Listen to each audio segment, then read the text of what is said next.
Bueno, en teoría se está grabando la clase esta en Dropbox.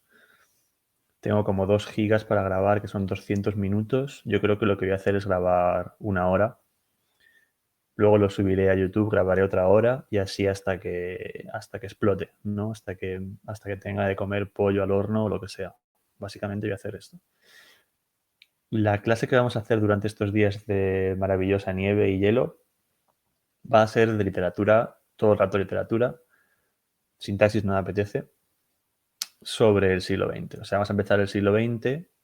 Ya hicisteis en clase el final del siglo XIX, literatura realista y todo esto. Y la clase básicamente va a ser yo leyendo y comentando el libro o leyendo y comentando poemas de los diversos autores que vayamos a ver. Va a ser un poco así improvisado, la verdad. No tengo ningún guión ni nada.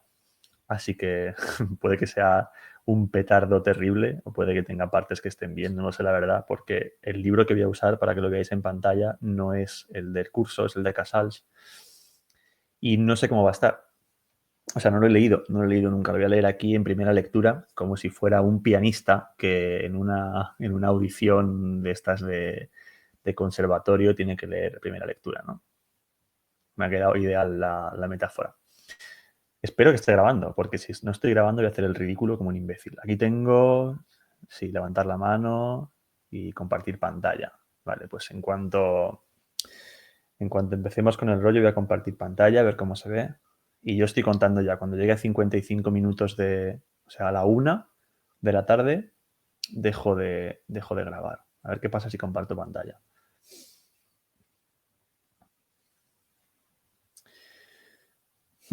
Toda la pantalla. Sí, toda la pantalla.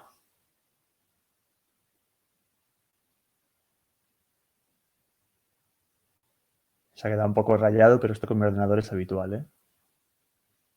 Ah, que no me deja. Ah, hay que seleccionarlo, claro, hay que seleccionarlo. Soy retrasado. Vale, a ver. Ostras, qué loco esto, ¿no? Esto, vamos a pillar un peloti aquí. No, no, dejo de compartir. A ver. Voy a compartirlo de otro modo. Igualmente, estos tiempos de clase he perdido como en si no funcionase el proyector. No pasa nada, ¿eh? A ver, ventana de la aplicación. Creo que esto sí, ¿no? Tío, no entiendo esto, ¿no? Se ha vuelto loco. Eh, Intentar lo otro, pues. Pestaña de Chrome. ¿Qué pasa si comparto esto? Ah, vale, ahora sí, ¿no? Ahora sí que se comparte. Vale. Bueno, pues vamos a ver básicamente esto durante 1 hora. Yo iré cambiando si quiero que me veáis la cara por ego o por lo que sea, porque tengo que explicar una cosa, pero básicamente vamos a ir viendo lo que dice el libro sobre lo que sería el arte, lo que dice aquí el arte de 1900 o el modernismo, la generación del 98, que es todo lo que vamos a ver. Vamos a ver, aquí yo creo que esto es un textito que han escrito, no sé si lo han escrito los autores del libro o lo escribió el propio Pío Baroja, yo esto nunca lo tengo claro. A ver en la siguiente página que dice. Aquí no dice quién lo ha escrito, entonces yo me inclino a pensar que lo ha escrito el propio autor del libro, no lo sé. No, vamos a ver. Hay que tener en cuenta de entrada que el modernismo, que es lo que vamos a ver, es un movimiento propio, yo diría, de Hispanoamérica, que bebe. Bueno, esto voy a poner mi careto, porque así me gusta verlo mientras tanto. ¿O se ve mi careto? No sé lo que se ve en realidad. No sé. Siento asustado por esto. Bueno, como esto es introducción general, el modernismo es un movimiento que tiene lugar a finales del siglo XIX y que ya inicia en el siglo XX, cuyo principal exponente, el inventor del modernismo, lo que se llama el padre del modernismo, sería Rubén Darío, ¿no? Que es un autor hispanoamericano que escribiría, que además viajaría mucho por España, hizo 2 viajes a España famosos, estuvo viviendo en París también, y de esta forma, aunque ya en su infancia estuvo bebiendo de mucha literatura francesa, tuvo oportunidad por la economía bollante familiar de viajar me parece que estuvo viajando por Uruguay, por un montón de países de Hispanoamérica. Bueno, pues luego tuvo ocasión de poder viajar a Europa y fue muy influyente pues, en Juan Ramón Jiménez, en autores españoles de principios de siglo, ¿no? que tuvo ocasión de conocer en estos viajes, ¿no? Por eso lo iremos viendo.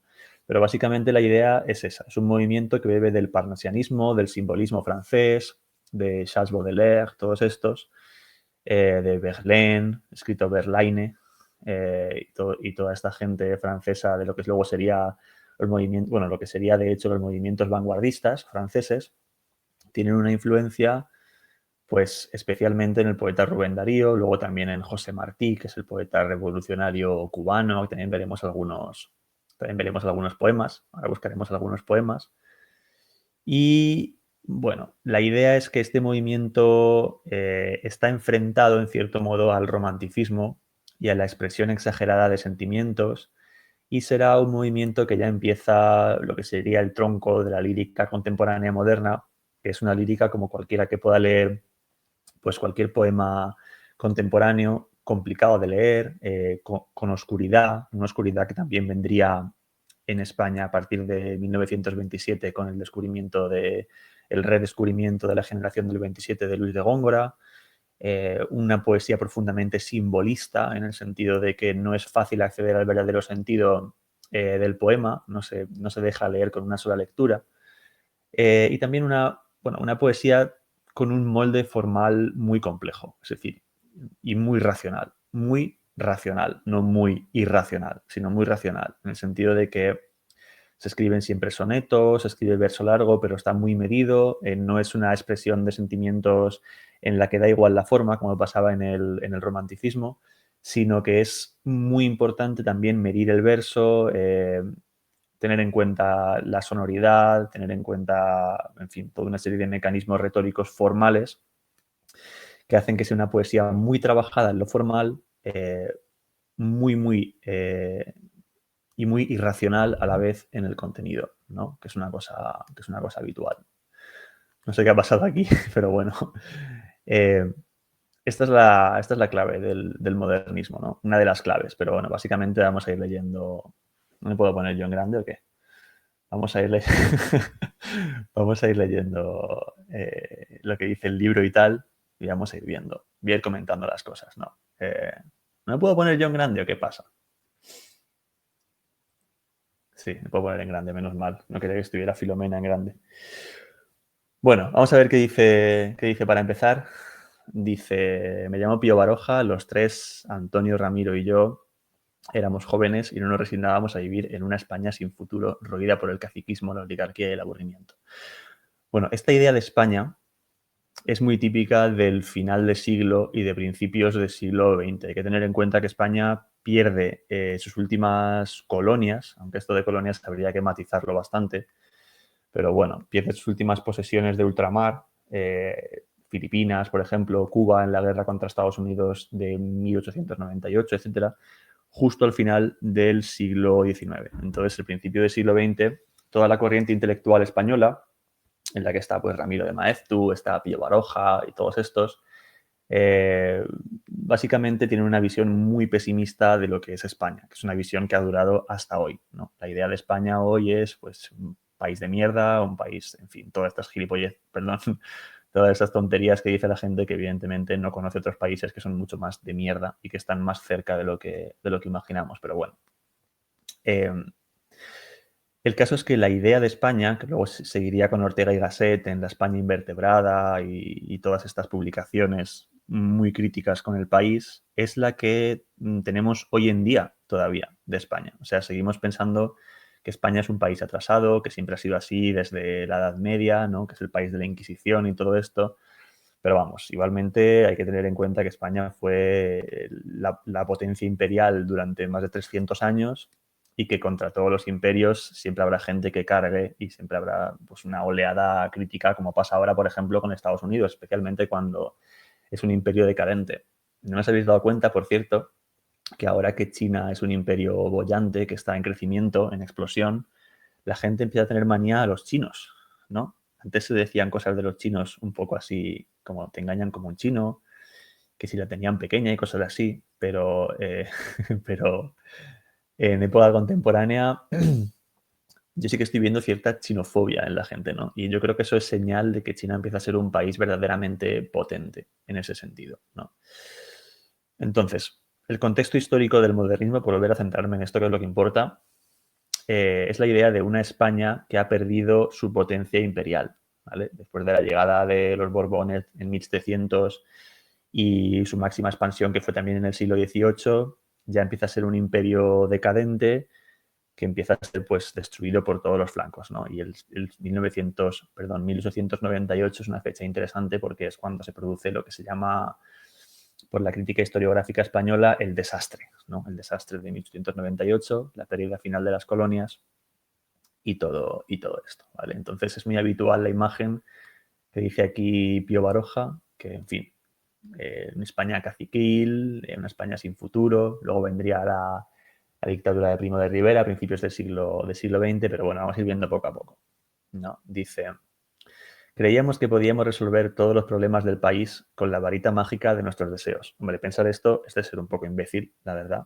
pero bueno, yo entiendo que este texto no es de propio Pío Baroja, ¿no? Aunque podría ser porque Pío Baroja en realidad es muy así, es fácil de leer, ¿eh? No es difícil de leer, pero bueno. Dice, una nación que vivía a finales del siglo XIX en el pantano de la ignorancia. Bueno, el pantano de la ignorancia, no sé. Y el subdesarrollo, habría que ver cómo estaba el resto de países a finales del siglo XIX para hablar de subdesarrollo en España, pero bueno.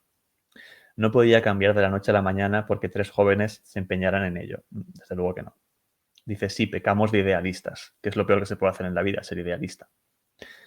Muchos me han preguntado por qué a ninguno de los tres nos interesaba aquel jaleo de los modernistas. Claro, hay que tener en cuenta que el modernismo es un movimiento hispanoamericano, ¿no? Que trae aquí a España Rubén Darío, pero en el cual no siempre están interesados. Espera un momento, estoy con mi cara, pero yo quería que vieseis aquí, yo quería que vieseis el texto, pero bueno, voy a compartir el texto de nuevo. A ver. Esto quiero compartir.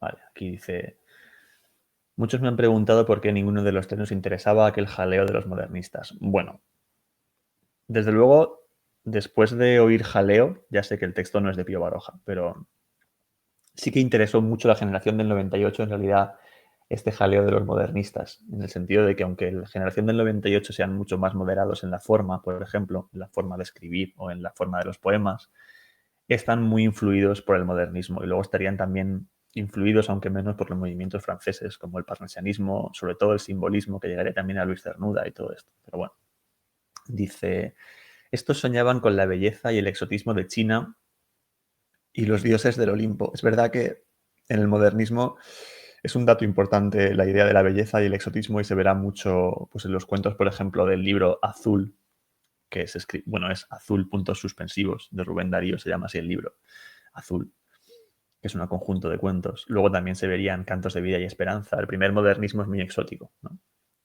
Y los dioses del Olimpo se refiere también a la mitología grecolatina, que aparece mucho en esta época. Esto se recuperará en poesía española ya a finales del siglo XX, con los novísimos y todo esto. Generación del 68 y tal.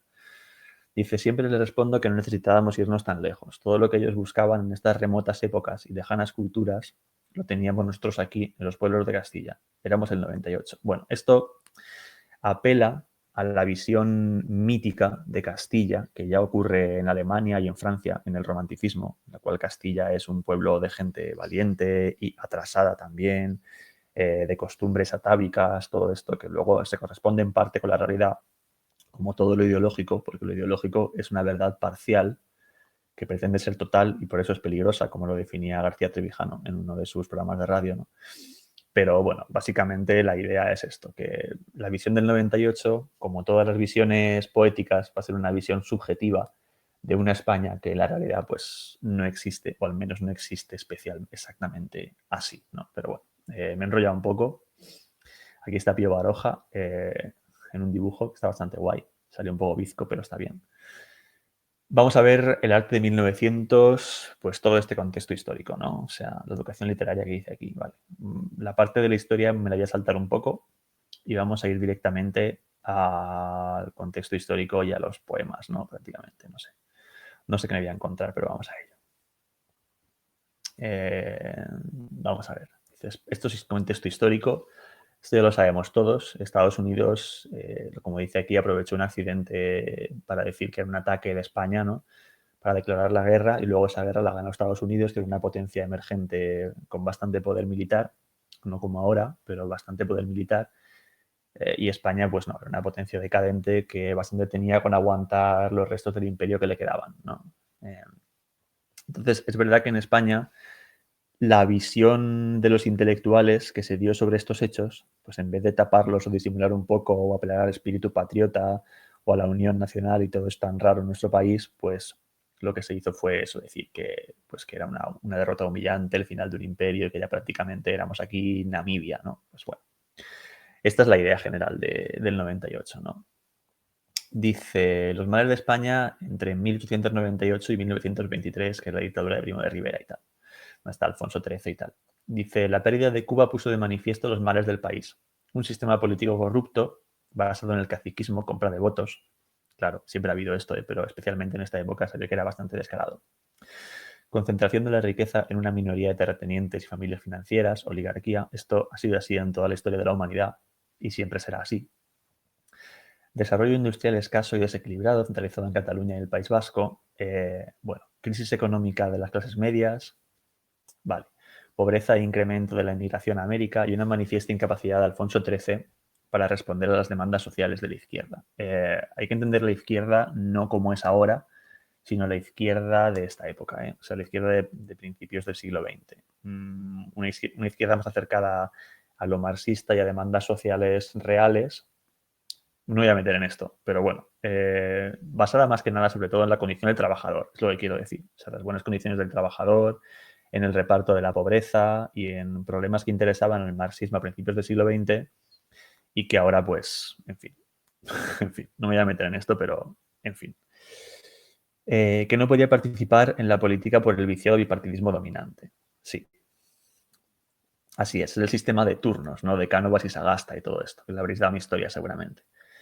El sistema constitucional de la Restauración entró en crisis. A esta lista de problemas se añadió la guerra de desgaste que tuvo que desarrollar España en el norte de Marruecos, zona de protectorado por el mandato internacional contra la resistencia de las tribus locales del Rif. Esto sigue, en cierto modo, hoy vivo con la polémica que ha habido últimamente en el Sáhara Occidental, no sé si habéis enterado, pero en teoría España y la Unión Europea, la ONU concretamente creo, se tenía que garantizar una especie de referéndum para que el Sáhara Occidental eligiese su independencia o no, pero no lo hizo, se comprometió y luego no lo hizo nunca y tal. Pero bueno, para que veáis que ya en el tiempo estamos muy, muy cerca de hoy. Es decir, que 100 años aquí no es absolutamente nada, ¿no? Dice, la falta de preparación del ejército español, las numerosas bajas humanas y los gastos generados durante esta contienda produjeron revueltas y un rechazo por gran parte de la población. Vale. El mundo. Vamos a ver cómo está el mundo según el libro. La crisis del liberalismo y el ascenso del imperialismo. Bueno, dice, para evitar que el libre comercio arruinara los precios y provocara una depresión económica a escala mundial, los estados aplicaron medidas proteccionistas, como aranceles y tal. Es verdad que esto sí que pasa, que en cierto modo los estados siempre, aunque digan que son de libre mercado y que todos los se pueden comprar y vender sin ningún problema y libre comercio y tal, normalmente los estados son muy proteccionistas con sus fronteras y sus productos y hacen bien, en cierto modo, porque para el desarrollo económico a veces hace falta ser proteccionista, sin pasarse, no hace falta ser aquí Fidel Castro, ¿sabes? Pero sin pasarse, pero siempre pasa esto, ¿no? Dice, las empresas se concentraron en monopolios. ¡Ah! Dios, qué dolor. Y varias naciones, es que me cambié de posición, que estaba muy incómodo. Como Francia, tengo una edad ya, como Francia, Gran Bretaña y Alemania iniciaron una carrera imperialista por el control de las materias primas de los países subdesarrollados. Este afán imperialista fue la causa de la Primera Guerra Mundial. Bueno, esto habría que matizarlo, pero como estamos en una introducción histórica... ¡Oh, qué bonito esto! Como estamos en una introducción general histórica, pues no hace falta tampoco rayarnos. Esto no sé dónde es, en realidad. No sé dónde es esto. No sé qué puede ser esto, la verdad. Me recuerda a Segovia como si fuera el acueducto, pero el acueducto no es así exactamente. Entonces no debe ser. A lo mejor estoy viendo el paleto y es una cosa súper famosa, ¿sabes? Yo qué sé, y estoy cagándolo, pero bueno, no pasa nada. Como no hay pie de foto, espero que tampoco lo sepáis vosotros y ya está. Bien, una página en blanco. El modernismo. Esto es muy interesante, supongo. Características generales. En busca de la belleza. Esta idea, sin leerla ya, me recuerda a la idea del arte por el arte. O sea, el arte por la belleza, simplemente, sin buscar ninguna utilidad práctica, ¿no? Hay dos visiones encontradas, básicamente, de lo que sería el arte. Una es la que dice que el arte tiene una utilidad práctica y que se puede usar para cambiar la sociedad, cosa que yo, vamos, me parto el culo. O sea, me parto el culo si intentas cambiar la sociedad con un poema, ¿no? O sea, es que vamos, es completamente de risa. Y luego, y luego es la idea de que el arte es belleza, ¿no? Que lo que se busca es la estética. Yo sí creo que el ser humano tiene una intención habitual de buscar la belleza en las cosas, de buscar la estética, y que tiene cierto sentido el arte por el arte. Igualmente, por ser un poco moderado, sí que diré que para mí es como una mezcla de ambas cosas, ¿no? Que sí que tiene una utilidad al menos de describir el mundo como yo lo veo o de intentar profundizar en ciertas ideas, pero claro, profundizar en ideas no significa tener un afán de cambiar el mundo. Es que el arte no va a cambiar nunca el mundo, ¿no? Sino simplemente, pues, poner en duda, esto sí que es importante, las ideas dominantes de una época, ¿no? Y mientras que, esto es muy importante lo que voy a decir, creo, mientras que la idea dominante de principio del siglo XX es la idea capitalista, la idea del libre mercado y la idea del imperialismo, la figura del artista a finales del siglo XX es una persona que ha perdido la figura del mecenas, o sea que es complicado que encuentre apoyo económico a su obra en este sentido. Y entonces tiene una visión, digamos, más crítica sobre el mundo del burgués, sobre el mundo de, no sé, sobre el mundo del comercio como algo superfluo y se centra más en la belleza. Entonces es normal que frente a todo el mundo del comercio, frente a todo el mundo del intercambio comercial y todo esto, el artista, por hacer la contra, ya que él se ve afectado por esto, busque la belleza, o sea, busque lo que no vale para nada, porque la belleza no vale absolutamente para nada. O sea, no vale para, aunque sea maravillosa, no vale absolutamente para nada. O sea, no tiene ningún valor económico. Es belleza y ya está. A no ser que sea pues una obra de arte que se venda porque eres Vincent Van Gogh, pronunciado Van Gogh, y te paguen una pasta, ¿no? Pero bueno, ya me he ido un poco del rollo. Voy a volver a esto, que llevo casi media hora de clase, de la hora total. Voy a hacer una pausa en la que saldré yo para beber agua y seguimos.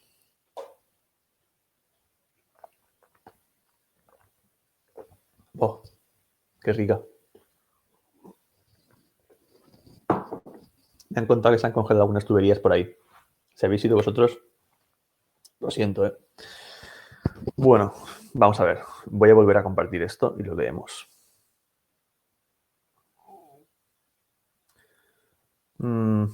Bien. Dice, el modernismo es un movimiento artístico de difusión internacional, sí, en cierto modo, cuyo objetivo fundamental fue la renovación estética mediante la búsqueda de la belleza, arte por el arte. O sea, la idea es el ideal de belleza. Este movimiento afectó principalmente a la literatura y a las artes plásticas, sí, comenzó a desarrollarse a finales del siglo XIX y se prolongó durante la primera década del siglo XX, entre 1888 y 1914 aproximadamente. Claro, la idea, a ver, en España es un poco diferente, pero la idea de esto es que tú puedes ser modernista y pensar en la belleza y todas esas cosas siempre y cuando no haya una guerra mundial que te reviente la ciudad en la que vives, ¿no? Entonces te das cuenta de que la belleza está muy bien, pero que hay cosas prácticas más interesantes y asuntos a los que hay que atender antes que a la belleza, ¿no? Entonces, claro, este movimiento modernista en Europa o los movimientos parecidos de Europa en 1914 cambian a una poesía muy diferente o más social, que también influiría luego sobre la española de posguerra, porque se dan cuenta de que la belleza está muy bien, pero a lo mejor sales a la calle y te pegan un tiro o te da un obús y te rompe la casa, ¿no? Entonces es habitual que estos movimientos estéticos tan basados en la belleza, en tiempos de paz se mantengan, pero en tiempos de guerra, pues no.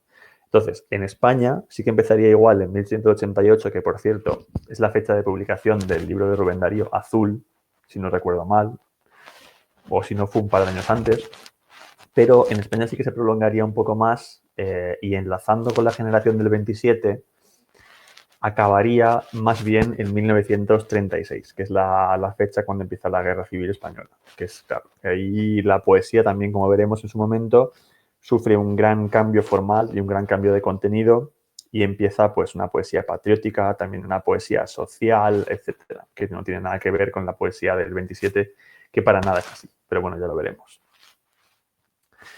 Dice una nueva mentalidad. A diferencia de los artistas del realismo, que para el modernismo el realismo refleja el arte burgués, o sea, el arte del mundo tal y cual es, no el mundo soñado, imaginado ni nada de esto, sino el mundo mundano, vamos por repetirme un poco.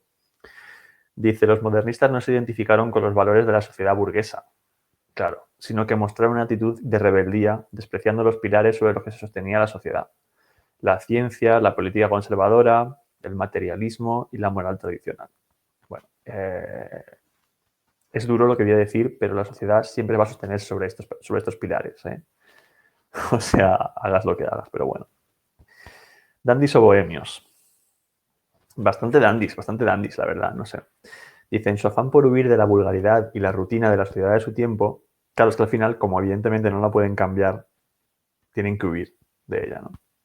Algunos modernistas se marginaron socialmente, dando lugar a la figura del artista bohemio, pobre e incomprendido. Bueno, hay que decir que la gran mayoría de estos artistas eran de familia de bastante pasta.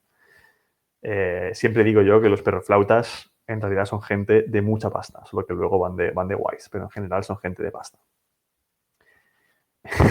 Perdón, ¿eh? Dice, otros creadores que denominamos dandies, símbolos de la elegancia. Yo creo que la idea del dandy está sobre todo en Inglaterra, ¿no? En Oscar Wilde. Yo creo que es el origen. No se va a compartir la pantalla si lo busco. Vamos a buscar un retrato suyo para que veáis cuál es la idea. Vamos a ver si comparto esto ahora. A ver. Y ahora puedo compartir la otra pantalla, que sería esta, ¿no? La de Oscar Wilde. Claro, entonces, esta es la idea, ¿no? Pues un tipo así vestido con este sombrero, con ala caída, ¿no? Esa mirada. Él ahí en un sofá leyendo un libro, aquí con un cigarrillo y tal. Vamos, que toda la gente que se puede permitir vestir así y estar así por la vida, evidentemente tiene pasta para vivir, ¿eh? No os penséis que la gente de calle, gente pobre ni nada. Lo que pasa es que hacen el papel como si lo fuera. Me estoy cansando un poco de hablar, pero bueno, tengo que estar una hora, yo estoy una hora. A ver, vamos a volver a compartir la pantalla habitual.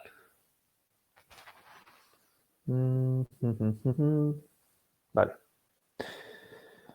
Dice, ¿por qué el modernismo es moderno? Bueno, habría que definir primero qué es ser moderno, ¿eh? Porque esto es una palabra que cada uno entiende como quiere, pero bueno, vamos a ver qué dice. Los modernistas son los padres del arte moderno porque inventaron el sincretismo. Sincretismo es la unión de cosas, ¿no? Es decir, mezclaron con total libertad elementos estéticos heterogéneos procedentes de diversas culturas, japonesa, china, árabe, griega, medieval, indígena. A ver, hay que tener en cuenta que cuando el modernismo dice que mezcla cosas indígenas como de China, de la India y todo esto, hay que tener en cuenta que lo que mezcla es lo que ellos consideran que es la China o India de ese momento, ¿no? O sea, es como si tú coges a un niño por la calle y dices, ¿qué es la India? Y te dice, pues el kebab de mi lado de mi esquina, porque no saben otra cosa. Entonces aquí también hay una visión mágica absolutamente fantástica o idealizada en el mal y en el buen sentido de lo que sería China, lo que sería la India, porque esta gente no ha viajado en su vida, vamos, salvo casos extremos muy raros, nunca han estado en Japón ni en China ni nada. A lo mejor han leído un libro de un viajante inglés del siglo XIX y ya se creen que lo que dice un libro es verdad. Típico error, ¿eh? Creerse que lo que dice un libro es verdad, porque muchas veces cuanto más leemos, más burros nos volvemos. Pero bueno, dice, con ellos nació el arte de fusión, que tanta importancia tiene en la moda, y el arte de hoy, en Francia. El modernismo se denominó Art Nouveau. Esto todavía sigue más o menos vivo, lo que pasa es que ha ido evolucionando y yo ahora mismo no sé qué es en el mundo contemporáneo, pero sí, estoy de acuerdo. Dice, con el modernismo nace el diseño. Esto es una estupidez, absolutamente. El diseño estaba siempre desde la edad de piedra, pero bueno. Dice, los modernistas rechazaron el defeísmo, la vulgaridad y la producción industrial de objetos en serie. Claro, yo creo que es lo que se llama también ser un poco un snob, ¿no? Es una persona que acumula objetos en su casa que considera que son de arte y de valor, pero que no sabe bien qué onda, no sabe bien qué son, no su origen, no sabe apreciarlos y tal. O como la gente esta que huele el vino, ¿sabes? O que se pone a olerlo y dice, tiene notas como de cúrcuma y cosas así, completamente, bueno, a lo mejor yo no digo que estén diciendo la verdad o la mentira, pero que queda un poco raro, ¿no? Tú te comes te comes el vino, ¿no? Te bebes el vino y ya está, o dices que está bueno y cosas así. Pero la gente poco humilde, a ver, que a lo mejor entiende mucho de vino, no digo que no, ¿eh? Hay gente que tiene un don y que ve cosas ahí, pero para mí un vino pues está rico, ¿no? No sé cómo he llegado a esto la conversación, pero bueno. Pero bueno, la idea del modernismo es que frente a la producción en serie, que es capitalista, lo que defienden es el objeto tradicional, ¿no? La producción tradicional, el objeto de arte tradicional, todo esto. ¿no? O sea, intentar diferenciarse de lo que sería la producción en serie, ¿no? Esta es la idea. Aquí hay una comparativa. Este cuadro no me gusta mucho, la verdad. Dice, Trio Fleury refleja la estética de los modernistas, centrada en la búsqueda de la belleza, sensibilidad femenina. Supongo que por los colores, porque la mano que tiene aquí puesta me parece un poco, no sé. Jardín idealizado, esto sí, claro, los jardines no siempre son así. Sensualidad, hombre, sensualidad, no sé. Sensualidad no la acabo de ver yo, pero bueno, también yo soy malo para interpretar cuadros, ¿eh? Cromatismo, conjunto de colores. Y motivos exóticos, la joven morena de rasgos orientales. Yo no veo ningún motivo exótico aquí, ¿eh? Pero bueno, será que esta tiene cara de India o algo de China, no sé. Yo desde aquí no lo veo. Bueno. Aquí aparece una comparativa, ¿no? Entre el realismo-naturalismo, que es lo que hemos visto en el tema anterior, y el modernismo, ¿vale? Vale, vamos a ver qué diferencia hay aquí. Esto es interesante, ¿eh?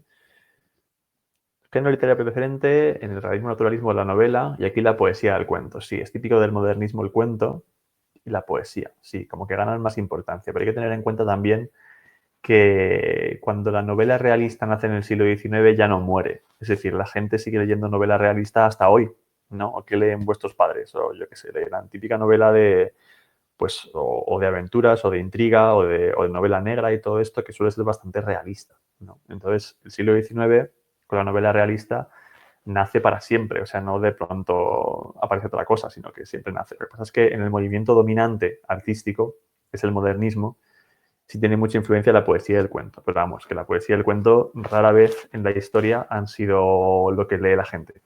O sea, desde que nació la novela, y la novela de folletín, la novela que sale en los periódicos, publicada a diario y todo esto, pues, pues la poesía del cuento no se suelen leer. Hago una pausa para decir que como no se esté grabando esto, me voy a cagar en la... No, nada, nada. Pero yo supongo que sí. No sé cómo dejar de grabar, pero bueno, supongo que sí. Bien, propósito artístico y temas.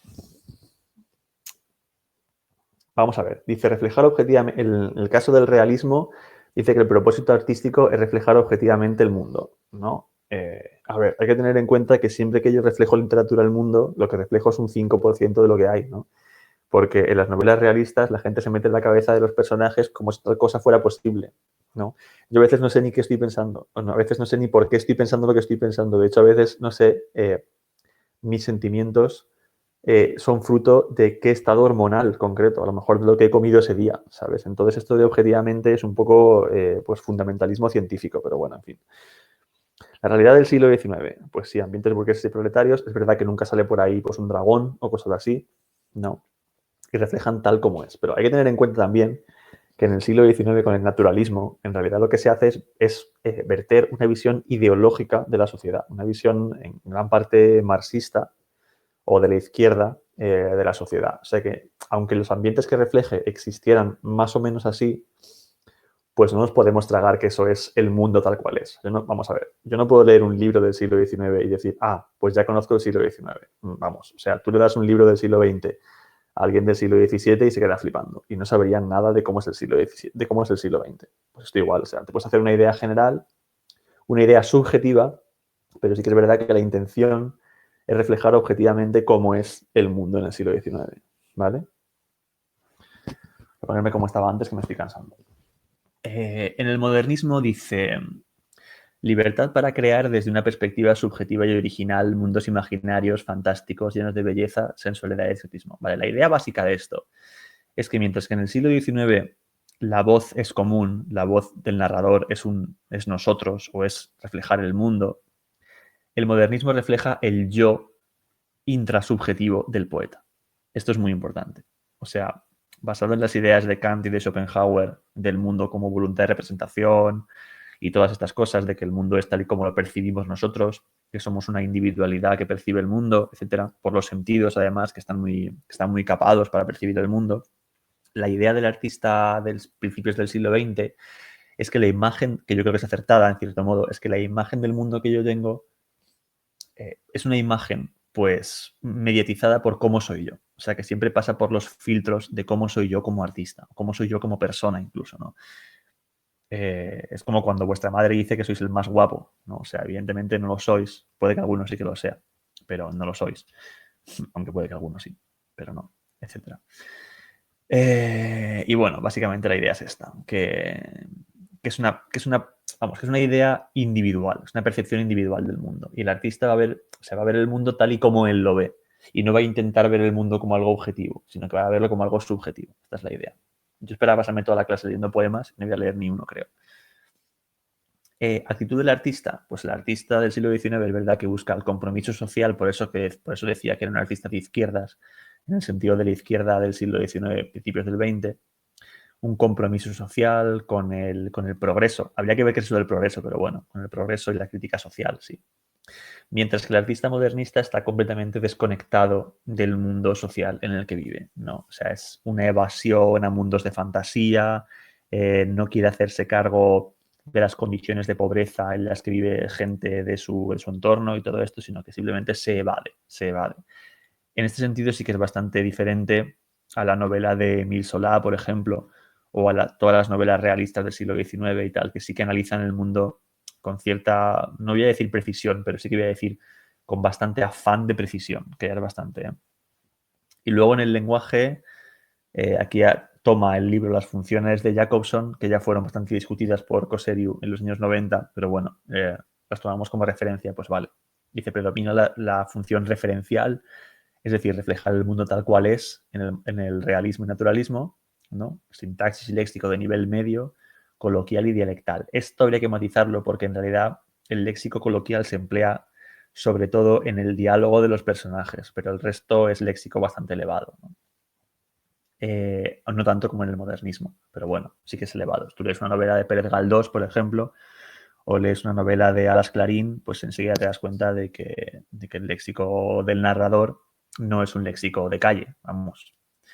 Mientras que el modernismo dice, predomina la función poética. La función poética es la función estética del lenguaje, la que en teoría, según Jacobson, se fija en la forma más que en el contenido, ¿no? Algo así. Pero bueno, esto es complicado de explicar porque hay muchas veces, por ejemplo, el lenguaje de la publicidad, sin ser poético, o tal vez si lo sea, se fija más en la forma. Bueno, depende en realidad. No me quiero pillar los dedos con esto, pero vamos, queda para reflexión, que le podéis echar una pensadita en casa. Dice adjetivación frecuente, cromatismo, es verdad que hay muchos colores en los poemas modernistas, sintaxis, léxico culto, todo esto, léxico elitista, con referencias históricas y culturales. Sí, referencias históricas y culturales, pero no a la cultura del momento, sino a la historia pasada y a la cultura pasada. O sea, es rarísimo que en un poema modernista aparezca un reflejo de la cultura habitual, a no ser que sea para rechazarla o para criticarla como algo burgués y algo completamente lamentable, ¿no? Bien, a ver qué viene ahora. Aquí aparece un texto, ¿no? Que es de Oscar Wilde, precisamente, el que estábamos viendo antes, su careto, que habla sobre el modernismo. Bueno, yo creo que más que esto lo que vamos a ver es un texto de Rubén Darío que me gusta mucho, que es La princesa está triste, que es un poema que me gusta mucho. Y vamos a ver si encontramos aquí estos elementos, ¿no? Mientras lo busco, voy a volver a ser yo y vamos a buscar por aquí el poema.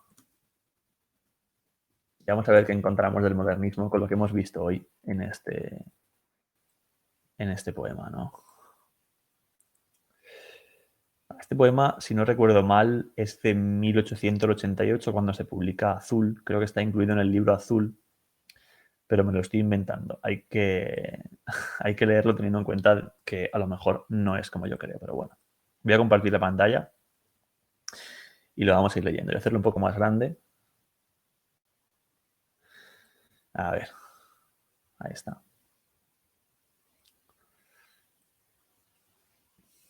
Vale, el poema se llama Sonatina en referencia pues, a una composición musical, ¿no? Más breve que la sonata. El caso de Rubén Darío, bueno, a mí Rubén Darío me hace mucha gracia porque yo creo que a cualquier poeta contemporáneo o de toda la historia le dices, a ver, hazme un poema que empiece diciendo la princesa está triste, ¿qué tendrá la princesa? y hazme un poema que sea bonito. Y vamos, se cagan encima. O sea, escúchame, como que la princesa está triste y tendrá... Pero vamos a ver, ¿qué es esto? O sea, aparte falta que una interrogación, pero ¿qué es esto? ¿No? Es muy complicado. Una chica que te gusta, vas y le entregas un poema que empieza diciendo, la princesa está triste. ¿Qué tendrá la princesa? Pero luego sigue peor, ¿eh? Los suspiros se escapan de su boca de fresa. O sea, Rubén Darío, escúchame, Rubén Darío. Estaba inspirado porque Rubén Darío escribió este poema y lo acabas de leer y dices, joder, es bonito el poema, en realidad. Y vamos a ver que tiene muchas características del modernismo, pero, en fin, el principio no es nada prometedor, ¿eh? Rubén Darío, por cierto, se casó con una mujer, bueno, no se casó, tuvo un romance con una mujer que era casi analfabeta y tuvo 2 hijos secretos con ella, 2 hijos ahí fuera del matrimonio, ¿no? Era un tío genial, Rubén Darío, pero bueno, hizo cosas raras como esta. Pero bueno, leamos. Bueno, la imagen, vamos a ver, la imagen modernista ya está desde el principio, ¿no? Una princesa. O sea, la idea idealizada de una princesa antigua, ¿no? Que está triste, es decir, centra los sentimientos y para nada en el análisis del mundo real, sino en el análisis sentimental, ¿no? Vamos a ver qué más dice. Aquí sigue reflejando un poco como la tristeza de la princesa. Dice, los suspiros escapan de su boca de fresa. La princesa está idealizada, esto quiere decir que le huele el aliento a fresa, ¿no? No había chicles en la época, supongo. ¿Cuándo se inventaron los chicles? Habría que buscar esto. Pero bueno. Dice que ha perdido la risa, que ha perdido el color. La princesa está pálida en su silla de oro. Está mudo el teclado de su clave sonoro. Y en un vaso, olvidada, se desmaya una flor, ¿no? Aquí la personificación de la flor desmayada. Bueno, esta estrofa es plenamente modernista. Primero por la idea de la princesa, la idea de la mujer desvalida, la idea de la mujer casi enferma, triste, ¿no? Aquí tirada, ¿no? Que está deprimida completamente. Y luego, aparte, el contexto físico que envuelve a la princesa, ¿no? Porque está en un sitio lleno de colores, ¿no? Está en una silla de oro, sentada. Evidentemente, la princesa toca el clave, ¿no? Ha tenido una educación musical y tal, pero no lo quiere tocar, evidentemente. Por eso el teclado está mudo en otra personificación, ¿no? Y aquí, en una imagen simbólica, dice, en un vaso olvidada se desmaya una flor. Evidentemente, la flor es la juventud, ¿no? Siempre simbólicamente es la juventud. Y lo que pasa es que la princesa en su depresión se olvida, ¿no? Se olvida de su juventud y la juventud la va perdiendo, ¿no? Porque el tiempo pasa inevitablemente para todos, ¿no? Esta es la idea. Pero bueno, vamos a ver cómo sigue la cosa. El jardín, llamamos al jardín, que es un elemento típico también del modernismo, un elemento simbólico del modernismo. Puebla el triunfo de los pavos reales. Está lleno de pavos reales ahí, de colores, ¿no? Quiero decir. Hombre, no creo que esté lleno de pavos reales. Alguna habría a lo mejor, pero vamos, no creo que sea un jardín petado de pavos reales, pero bueno. Dice Parlanchina, la dueña, de aquí viene doña, por cierto, etimológicamente, la dueña, dice cosas banales, chorradas, ¿no? Y vestido de rojo piruetea el bufón. O sea, que la princesa tiene incluso un bufón ahí vestido de rojo haciendo el tonto en el jardín. Pero claro, eso a la princesa le da igual. O sea, no le anima ver a un tío vestido de rojo haciendo piruetas en el jardín. Cosa que a mí sí que me animaría bastante si tuviera jardín, pero a ella no. Ahora vamos a analizar qué pasa en el estado psíquico de la princesa. Dice, la princesa no ríe, la princesa no siente, está hecha mierda, ¿no?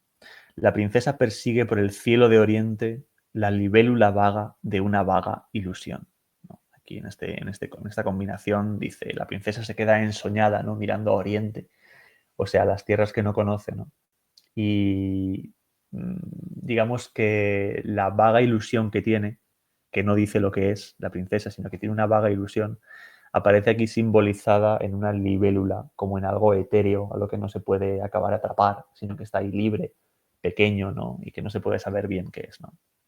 Pero aquí el poeta, la voz poética, ya se pone a imaginar en qué estará pensando la princesa, ¿no? Dice, ¿piensa acaso en el príncipe de Golconda, que es un sitio cerca de la India, o de China, en el que ha detenido su carroza argentina, argentina quiere decir plateada, para ver de sus ojos la dulzura de luz, ¿no? Está enamorada del príncipe de uno de los dos príncipes, de los tres, perdona.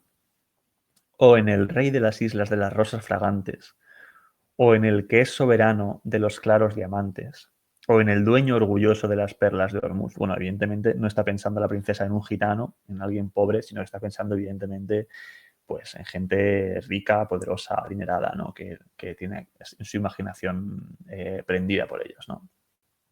Dice, ay, la pobre princesa de la boca de rosa quiere ser golondrina, quiere ser mariposa. No, no, que Rubén Darío te rima rosa y mariposa, ¿eh? Y se queda igual completamente. Tener alas ligeras, bajo el cielo volar, ir al sol por la escala luminosa de un rayo, saludar a los lirios con los versos de mayo, o perderse en el viento sobre el trueno del mar. Claro, la princesa tiene todo en la vida, tiene un palacio, pero no se conforma. El ser humano es así, ¿eh? No se conforma con nada. Está pensando en eso, en ser golondrina, en ser mariposa, típico, ¿no? Estás ahí en tu casa, no sabes qué hacer y piensas, ojalá fuera mariposa, madre mía. En fin, en el sentido ascensional, en el sentido de vuelo, en el sentido como de libertad, ¿no? Porque lo que no tiene la princesa en realidad es libertad, ¿no? La idea del poema es este. Dice, ya no quiere el palacio, ni la rueca de plata, ni el halcón encantado, ni el bufón escarlata, y te rima plata y escarlata, Rubén Darío, ¿eh? Ni los cisnes unánimes en el lago de azur. Azur es un tipo de azul. Y están tristes las flores por la flor de la corte. La flor de corte, por antonomasia, es la princesa. Los jazmines de oriente, que huelen muy bien, por cierto. Los nelumbos del norte. Es una flor, no me preguntéis. De occidente las dalias y las rosas del sur. Claro, aquí ya, aparte de los colores que aparecían en la primera estrofa, aquí estamos ya en los olores, ¿no? O sea, todo el rato el poeta se refiere siempre a percepciones sensoriales, cosa muy típica del modernismo también. Tú puedes ver cómo es el palacio, pero aparte ahora también lo estás oliendo, ¿no? El palacio. Ves a cómo huele, a rosas, a nelumbos, típico olor de nelumbos, ¿no? ¿Cómo huelen nelumbos? Y bueno, voy a acabar que me quedan 5 minutos. Dice, pobrecita princesa de los ojos azules. Por supuesto, es rubia de ojos azules, claro. Está presa en sus oros, está presa en sus tules, en la jaula de mármol del Palacio Real. Sus tules se refiere a las telas de tul, ¿no? Claro, el Palacio Real, donde ella parece tener todo, en realidad es una jaula para ella, porque ella lo que quiere es vivir en un mundo de ensoñación, no en un mundo materialista, no en el mundo materialista de finales del 19 de la novela realista, sino en el mundo de lo que ella sueña con que el mundo es, verdaderamente, ¿no? Dice, el palacio soberbio que vigilan los guardas, que custodian 100 negros con sus 100 alabardas, que son los esclavos de la princesa, supongo, un lebrel, un perro, que no duerme, y un dragón colosal. Bueno, aquí a Rubén Darío se le va completamente ya. Y es como un poco como si Rubén Darío se metiese en la cabeza de la princesa, ¿no? Que la princesa viera así su propio palacio, ¿no? Pero bueno. Dice, oh, ¿quién fuera Ipsipila que dejó la crisálida? Esto me parece que es como una flor. Igualmente el otro día me parece que cuando leí este poema lo busqué en Google y no sabía exactamente lo que era, pero bueno. Esto sería más bien quién sería la mariposa que deja la crisálida, ¿no? Como todo el mundo que se pone en Instagram o en Twitter, que se pone la mariposa esa, en plan de yo era una niñata, un niñato, pero ahora he cambiado y soy una mariposa, ¿no? Pues todo esto ya estaba en Rubén Darío, ¿no? Dice, oh visión adorada de oro, rosa y marfil, ¿quién volara a la tierra donde un príncipe existe? La princesa está pálida, la princesa está triste. Claro, porque todo el rato contrasta dramáticamente la realidad del aburrimiento vital de la princesa, ¿no? Con la idea que tiene la princesa sobre la vida. Esto nos pasa a todos, ¿eh? Más brillante que el alba, más hermoso que abril. El príncipe, claro. Y para terminar ya dice, calla, calla, princesa, dice la hada madrina, porque ya se le aparece una hada madrina en su imaginación, claro. En caballo con alas, una especie de Pegaso, ¿no? Hacia aquí se encamina, en el cinto la espada y en la mano el azor, el pájaro, ¿no? El feliz caballero que te adora sin verte y que llega de lejos, vencedor de la muerte, a encenderte los labios con su beso de amor. Bueno, en fin, aquí vamos a acabar la clase con esto. A ver si... Ah, 1 hora y pico ya. No, pues me callo. Me callo. Simplemente decir, para acabar, esto. La hada madrina ya es la ensoñación máxima de la princesa, ¿no? Y el príncipe que aparece está completamente idealizado, ¿no? Lleva un pájaro en la mano, lleva la espada, viene de vencer a la muerte, ¿no? Todos los enemigos posibles. Y además, una cosa muy típica del amor romántico es que no es un amor basado en nada físico, sino que simplemente le han hablado de una princesa y él ya está, oh, enamorado, directamente enamorado, ¿no? Esta es la idea. Y por supuesto la va a besar, van a ser felices, se van a casar y todo esto. La idea del amor romántico también aparece en el modernismo. Y nada, un saludo a Filomena y acabo aquí la grabación, que no sé cómo se hace. Aquí.